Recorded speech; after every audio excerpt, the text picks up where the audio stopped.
Abraham telah tua dan lanjut umurnya, serta diberkati Tuhan dalam segala hal. Berkatalah Abraham kepada hambanya yang paling tua dalam rumahnya, yang menjadi kuasa atas segala kepunyaannya, katanya, "Baiklah, letakkan tanganmu di bawah pangkal pahaku, supaya aku mengambil sumpahmu demi Tuhan, Allah yang empunya langit dan yang empunya bumi, bahwa engkau tidak akan mengambil untuk anakku seorang istri dari antara perempuan Kanaan yang diantaranya aku diam, tetapi engkau harus pergi ke negeriku dan kepada sanak saudaraku untuk mengambil seorang istri bagi Ishak anakku." Lalu berkatalah hambanya itu kepadanya, "Mungkin perempuan itu tidak suka mengikuti aku ke negeri ini. Haruskah aku membawa anakmu itu kembali ke negeri dari mana tuanku keluar?" Tetapi Abraham berkata kepadanya, "Awas, jangan kau bawa anakku itu kembali ke sana.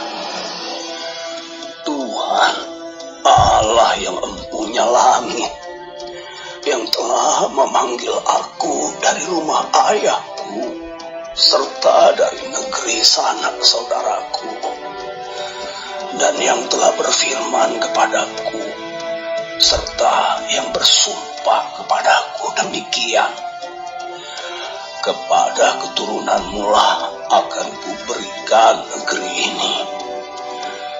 Dialah juga akan mengutus malaikatnya berjalan di depanmu, sehingga engkau dapat mengambil seorang istri dari sana untuk anakku.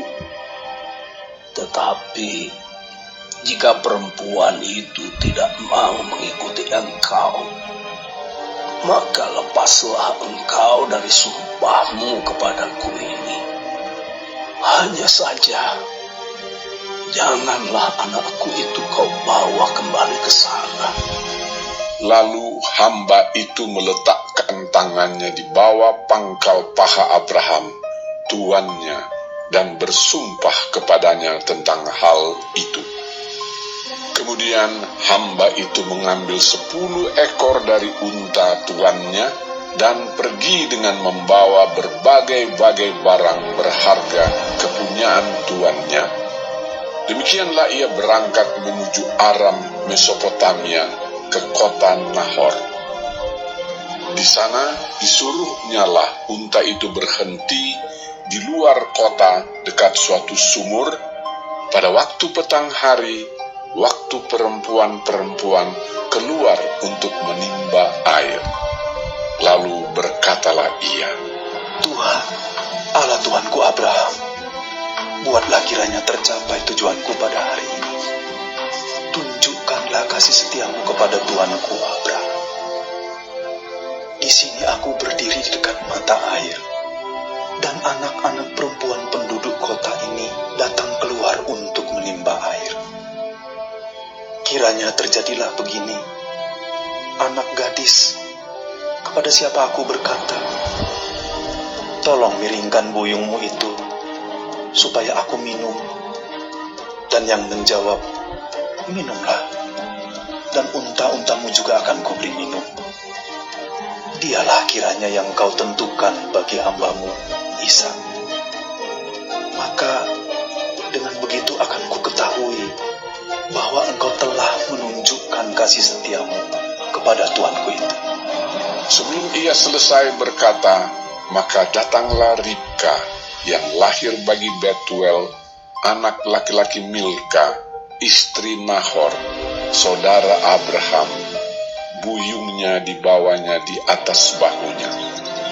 Anak gadis itu sangat cantik parasnya, seorang perawan, belum pernah bersetubuh dengan laki-laki. Ia turun ke mata air itu dan mengisi buyungnya, lalu kembali naik. Kemudian berlarilah hamba itu mendapatkannya serta berkata, "Tolong beri aku minum air sedikit dari buyungmu itu." Jawabnya, "Minumlah, Tuan." maka segeralah diturunkannya buyungnya itu ke tangannya, serta diberinya dia minum. Setelah ia selesai memberi hamba itu minum, berkatalah ia, "Baiklah, untuk unta-untamu juga kutimba air, sampai semuanya puas minum." Kemudian segeralah dituangnya air yang dibuyungnya itu ke dalam palungan, lalu berlarilah ia sekali lagi ke sumur untuk menimba air, dan ditimbanyalah untuk semua unta orang itu. Dan orang itu mengamat-amatinya dengan berdiam diri untuk mengetahui apakah Tuhan membuat perjalanannya berhasil atau tidak. Setelah unta-unta itu puas minum, maka orang itu mengambil anting-anting emas yang setengah sikal beratnya, dan sepasang gelang tangan yang 10 sikal emas beratnya, serta berkata, "Anak siapakah engkau? Baiklah, katakan kepadaku, adakah di rumah ayahmu tempat bermalam bagi kami?" Lalu jawabnya kepadanya, "Ayahku Betuel, anak Milka, yang melahirkannya bagi Nahor. Lagi kata gadis itu, Baik jerami, baik makanan unta, banyak pada kami. Tempat bermalam pun ada." lalu berlututlah orang itu dan sujud menyembah Tuhan serta berkata, "Terpujilah Tuhan, Allah Tuanku Abraham, yang tidak menarik kembali kasihnya dan setianya dari Tuanku itu. Dan Tuhan telah menuntun aku di jalan ke rumah saudara-saudara Tuanku ini." Berlarilah gadis itu pergi menceritakan kejadian itu ke rumah ibunya. Ribka mempunyai saudara laki-laki namanya Laban. Laban berlari keluar mendapatkan orang itu ke mata air tadi. Sesudah dilihatnya anting-anting itu dan gelang pada tangan saudaranya, dan sesudah didengarnya perkataan Ribka, saudaranya, yang bunyinya, "Begitulah dikatakan orang itu kepadaku." ia mendapatkan orang itu yang masih berdiri di samping unta-untanya di dekat mata air itu, dan berkata, "Marilah engkau yang diberkati Tuhan, mengapa engkau berdiri di luar? Padahal telah kusediakan rumah bagimu dan juga tempat untuk unta-untamu." Masuklah orang itu ke dalam rumah. Ditanggalkanlah pelana unta-unta, diberikan jerami dan makanan kepada unta-unta itu, lalu dibawa air pembasuh kaki untuk orang itu dan orang-orang yang bersama-sama dengan dia. Tetapi ketika dihidangkan makanan di depannya, berkatalah orang itu, "Aku tidak akan makan sebelum kusampaikan pesan yang kubawa ini." Jawab Laban, "Silakan." lalu berkatalah ia, "Aku ini hamba Abraham. Tuhan sangat memberkati tuanku itu, sehingga ia telah menjadi kaya. Tuhan telah memberikan kepadanya kambing, domba, dan lembu sapi, emas dan perak, budak laki-laki dan perempuan, unta dan keledai. Dan Sarah, istri tuanku itu, sesudah tua, telah melahirkan anak laki-laki bagi tuanku itu. Kepada anaknya itu telah diberikan tuanku segala harta miliknya. Tuanku itu telah mengambil sumpahku, engkau tidak akan mengambil untuk anakku seorang istri dari antara perempuan Kanaan yang negerinya kudiami ini. Tetapi engkau harus pergi ke rumah ayahku dan kepada kaumku untuk mengambil seorang istri bagi anakku." Jawabku kepada tuanku itu, "Mungkin perempuan itu tidak mau mengikut aku." Tetapi katanya kepadaku, "Tuhan, yang di hadapannya aku hidup, akan mengutus malaikatnya menyertai engkau, dan akan membuat perjalananmu berhasil, sehingga engkau akan mengambil bagi anakku seorang istri dari kaumku, dan dari rumah ayahku. Barulah engkau lepas dari sumpahmu kepadaku. Jika engkau sampai kepada kaumku, dan mereka tidak memberikan perempuan itu kepadamu, hanya dalam hal itulah engkau lepas dari sumpahmu kepadaku. Dan hari ini, aku sampai ke mata air tadi, lalu kataku, Tuhan, Allah Tuanku Abraham, sudilah kiranya engkau membuat berhasil perjalanan yang kutempuh ini. Di sini aku berdiri di dekat mata air ini. Kiranya terjadi begini. Apabila seorang gadis datang keluar untuk menimba air, dan aku berkata kepadanya, tolong berikan aku minum air sedikit dari buyungmu itu. Dan ia menjawab, minumlah, dan untuk unta-untamu juga akan kutimba air. Dialah kiranya istri yang telah Tuhan tentukan bagi anak tuanku itu. Belum lagi aku habis berkata dalam hatiku, Ribka telah datang membawa buyung di atas bahunya dan turun ke mata air itu, lalu menimba air. Kataku kepadanya, tolong berikan aku minum. Segeralah ia menurunkan buyung itu dari atas bahunya serta berkata, minumlah, dan unta-untamu juga akan kuberi minum. Lalu aku minum, dan unta-unta itu juga diberinya minum.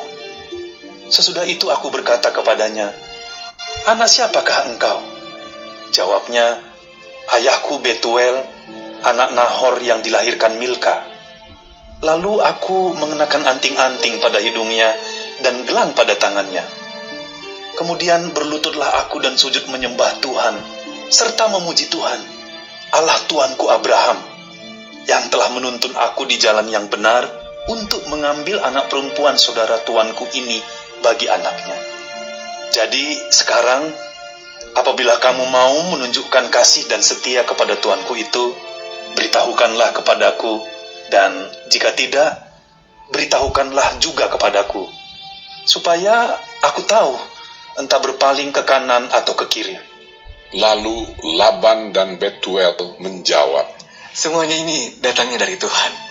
Kami tidak dapat mengatakan kepadamu baiknya atau buruknya. Lihat, Ribka ada di depanmu. Bawalah dia dan pergilah, supaya ia menjadi istri anak Tuhanmu, seperti yang difirmankan Tuhan. ketika hamba Abraham itu mendengar perkataan mereka, sujudlah ia sampai ke tanah menyembah Tuhan. Kemudian hamba itu mengeluarkan perhiasan emas dan perak serta pakaian kebesaran dan memberikan semua itu kepada Ribka. Juga kepada saudaranya dan kepada ibunya diberikannya pemberian yang indah-indah. Sesudah itu makan dan minumlah mereka, ia dan orang-orang yang bersama-sama dengan dia, dan mereka bermalam di situ. Paginya sesudah mereka bangun, berkatalah hamba itu, lepaslah aku pulang kepada tuanku. Tetapi saudara Ribka berkata, serta ibunya juga, biarkanlah anak gadis itu tinggal pada kami barang 10 hari lagi. Kemudian bolehlah engkau pergi. Tetapi jawabnya kepada mereka, janganlah tahan aku, sedang Tuhan telah membuat perjalananku berhasil. Lepaslah aku, supaya aku pulang kepada tuanku. Kata mereka, baiklah, kita panggil anak gadis itu dan menanyakan kepadanya sendiri. Lalu mereka memanggil Ribka dan berkata kepadanya, maukah engkau pergi beserta orang ini? Jawabnya, Mau. maka Ribka, saudara mereka itu, dan inang pengasuhnya beserta hamba Abraham dan orang-orangnya dibiarkan mereka pergi.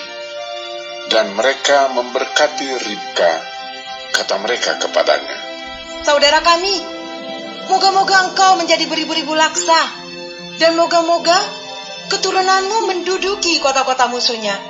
Lalu berkemaslah Ribka beserta hamba-hambanya perempuan, dan mereka naik unta mengikuti orang itu. Demikianlah hamba itu membawa Ribka lalu berjalan pulang. Adapun Ishak telah datang dari arah sumur Lahai Roi. Ia tinggal di tanah Negeb. Menjelang senja, Ishak sedang keluar untuk berjalan-jalan di padang. Ia melayangkan pandangnya, maka dilihatnyalah ada unta-unta datang. Ribka juga melayangkan pandangnya, dan ketika dilihatnya Ishak, turunlah ia dari untanya. Katanya kepada hamba itu, "Siapakah laki-laki itu yang berjalan di padang ke arah kita?" Jawab hamba itu, Dialah tuanku itu. Lalu Ribka mengambil telekungnya dan bertelekunglah ia. Kemudian hamba itu menceritakan kepada Ishak segala yang dilakukannya. Lalu Ishak membawa Ribka ke dalam kemah Sarah, ibunya, dan mengambil dia menjadi istrinya.